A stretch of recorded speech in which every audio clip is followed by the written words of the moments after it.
Good morning guys. Good morning po sa inyong lahat. Good morning po dito sa Riyadh, Saudi Arabia. At magandang tanghali naman po dyan sa Pilipinas. Hindi ko akalain na mangyayari ito kay Kuya Bal Santos Matubang. No? Kasi napanood ito guys, 3 days to go. No? 3 days to go ay napatulpo pala si Kuya Bal Santos Matubang. Napatulpo pala siya sa araw pa naman ng kasal. Napaka nakakalungkot, no? Nakakalungkot yun. Siyempre sa araw ng kasal ay biglang may tatawag na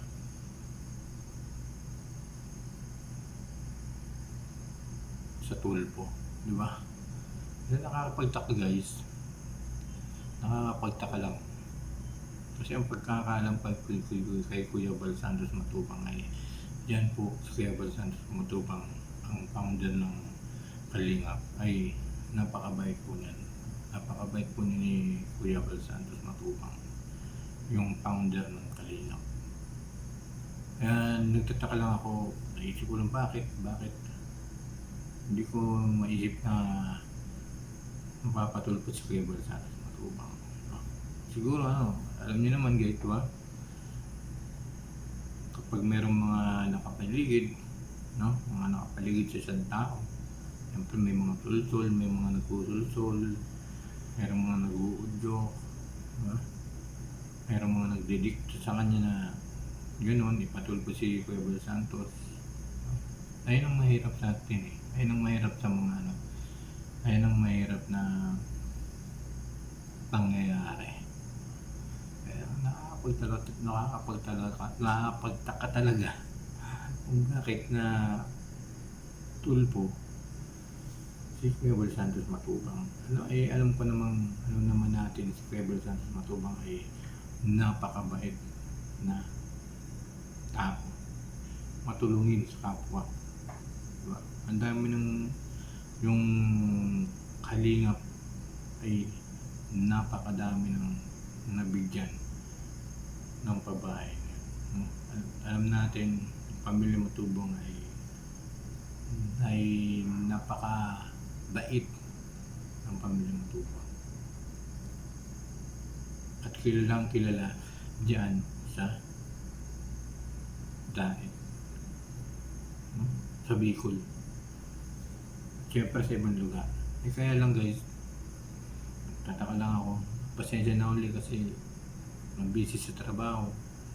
Kaya nung nakita ko yun sa tulpo, sa Happy Tulpo in Action, ay nagulat ako guys, bakit nandun si BNC,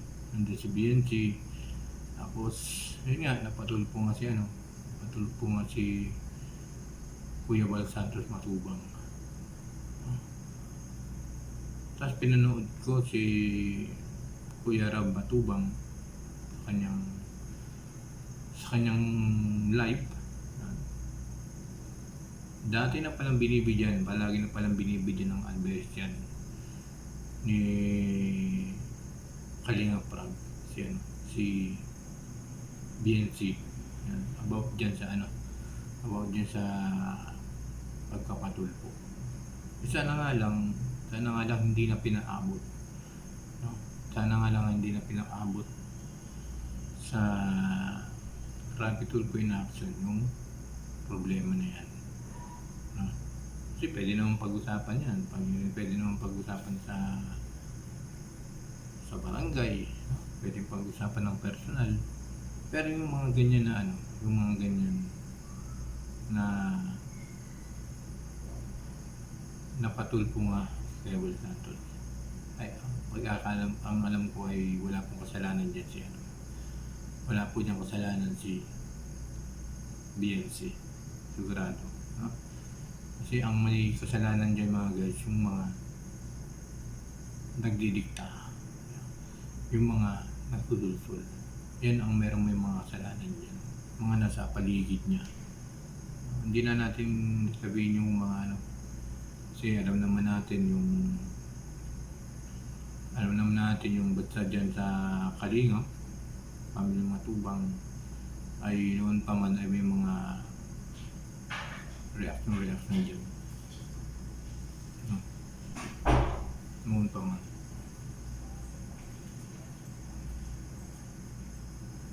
Alam na natin yan na merong mga basta Kalingap at basta sa mga may tumutulong ay meron yung mga naiinggit, diba? Mga naiinggit sa kapwa, hindi nilang gumaya na may matulungan din. Pero nakakapagtaka talaga. Nagulat nga ako guys nung nakita ko yung guys na nanood ko sa Kebal. Lalo na kinakausap na siya ni attorney, yung tinawagan na at kinakausap siya ni attorney, nakikinig sa niya ay talagang nai-stress na siya. Nai-stress na, sumasakit yung batok niya. Alam niya naman si Kebal ay may high blood din yan, no? Hypertension. At napanood niya siguro na dinala siya sa hospital, di ba? Kaya nahirap na yung mga galit niya o yung maiinis o may stress. Para sa akin sa lahat ng mga, kasi nakita ko ang daming komento na bas kay Biense. Huwag po natin itutuon yung pagbabas lang kay sa bata, no? Kasi hindi naman siya may kasalanan dyan. Yung may kasalanan dyan yung mga nasa paligid niya. At totoo nga yung sinabi ni Rab Matubang, yung may kasalanan dyan yung mga nasa paligid niya. Alam niyo naman, pag ganyang mga sitwasyon, for the views, no? The reactor. Hindi lang naman sa reactor, siguro may mga kaibigan siya na nagsasabi na, tulpo si Kebal Santos, tulpo mo. Makakano lang guys, no? Para sa akin guys, ay dapat hindi nilang ipinatulpo si Kebal Santos. Kinausap na lang. Yan, mas lalo pang gumulo. Mas lalo pang dumami ang mga reactor tungkol sa nagpatulpo si BNC. Yun lang mga guys, no? Masasabi ko guys, sana ay tagal ng mga pangyayari yan tagal na pangyayari. Problema dyan sa Kalingap, kay Kebal Santos, Matubang, maraming naninira pero hindi naman nasisira sa Kebal. Laban lang po kayo, huwag papatalo sa mga paninira dyan sa paligid mo. Ang may stress, yung may stress kasi na-hypertension ka na, na-high ka na, dala ka na sa hospital. Palakas lang, pray lang. At hayaan mo yung mga basher niya, no? Huwag kang magalit masyado kasi alam niyo naman, Kebal Santos ay may mga sakit-sakit na rin yan. High blood, hypertension, di ba? Nakita niyo naman yung guys, di ba? Na hospital.